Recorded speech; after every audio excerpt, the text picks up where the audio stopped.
اس کے بعد زمین کو پھیلا دیا. اسی نے زمین میں سے اس کا پانی نکالا اور چارہ اگایا اور اس پر پہاڑوں کا بوجھ رکھ دیا. یہ سب کچھ تمہارے اور تمہارے مویشیوں کے فائدے کے لیے کیا. پھر جب وہ بہت بڑی آفت آئے گی اس دن انسان جو محنت وہ کرتا رہا یاد کرے گا اور دوزخ دیکھنے والے کے سامنے لا کر رکھ دی جائے گی. اب جس نے سرکشی کی اور دنیا کی زندگی کو مقدم رکھا تو اس کا ٹھکانہ دوزخ ہی ہے. اور جو اپنے پروردگار کے سامنے کھڑے ہونے سے ڈرتا اور نفس کو بیجا خواہشوں سے روکتا رہا تو اس کا ٹھکانہ بہشت ہی ہے.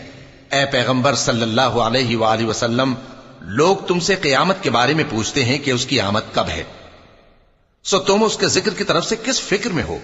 اس کا منتہا یعنی واقع ہونے کا وقت تمہارے پروردگار ہی کو معلوم ہے. جو شخص اس سے ڈر رکھتا ہے تم تو اسی کو ڈر سنانے والے ہو. جب وہ اس کو دیکھیں گے تو ایسا خیال کریں گے کہ گویا دنیا میں صرف ایک شام یا ایک صبح رہے تھے.